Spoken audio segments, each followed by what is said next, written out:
Bismillahirrahmanirrahim. Assalamualaikum warahmatullahi wabarakatuh. Alhamdulillah wa syukurillah. Allahumma salli ala Muhammad wa ala ali Muhammad, amma ba'du. Sahabatku rahimakumullah.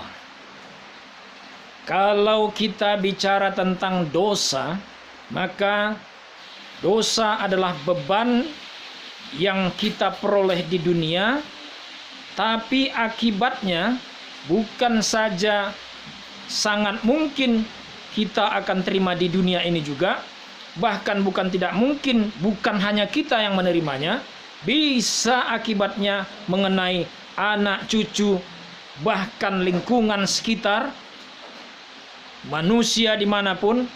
Kenapa? Karena dosa tidak mungkin terjadi kalau kita tidak melakukan suatu aktivitas yang merugikan diri kita, atau orang lain, atau alam sekitar kita.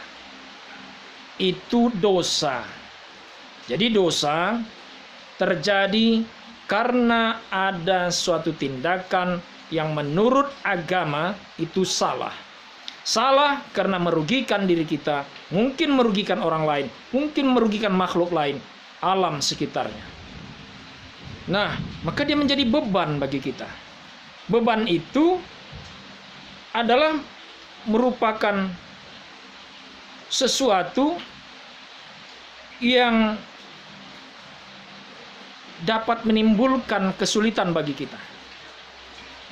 Jadi dosa itu adalah beban yang dapat menimbulkan kesulitan bagi kita. Artinya apa? Kalau orang berdosa, bahasa tegasnya, ya dia akan menerima konsekuensi dari kesalahan yang dia lakukan. Itulah dosa. Jadi dosa adalah sebuah konsekuensi logis dalam bentuk penghukuman, sanksi yang bisa saja kita terima di dunia, bukan saja kita yang dapat menanggungnya, tapi juga bisa orang lain, bahkan alam sekitar. Kalau Allah murka, alam digoncang, maka alam rusak, orang lain pun bisa terkena akibatnya. Dosa bukan tidak mungkin akan kita terima akibatnya ketika kita sudah di alam barzah dan akan dihisab nanti ketika di yaumil mahsyar, yaumil mizan, yaumil hisab. Dan sangat mungkin dosa akan mengakibatkan kita masuk ke dalam neraka. Di mana kalau kita sudah masuk neraka, maka semua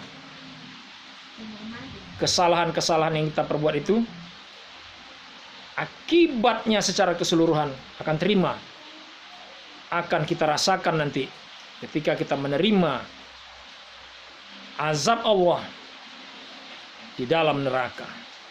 Lalu kemudian apa yang ingin kita bicarakan kalau kita sudah bicara tentang dosa?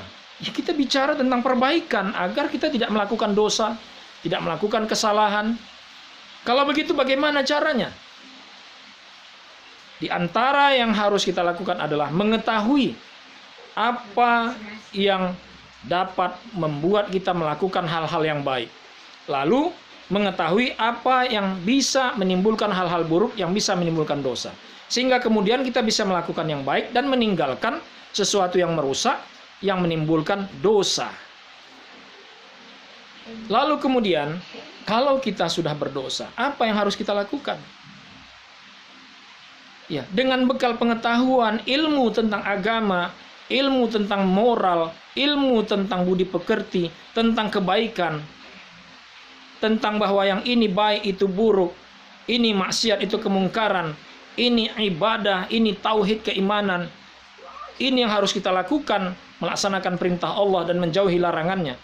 Maka mudah-mudahan dengan mematuhi ini semua, berbekal pengetahuan kita terhadap Quran dan Sunnah yang diajarkan oleh guru-guru kita belajar dari guru-guru kita, sampai kepada tabi'in, tabi'in, sampai kepada para sahabat, sampai kepada baginda Rasulullah SAW, sehingga kemudian ilmu pengetahuan yang kita amalkan itu bisa dipertanggungjawabkan. Jadi bukan kaleng-kaleng apa yang kita ketahui.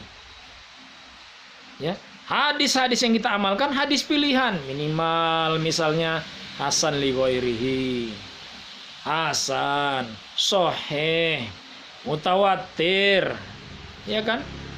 Jangan hadis palsu.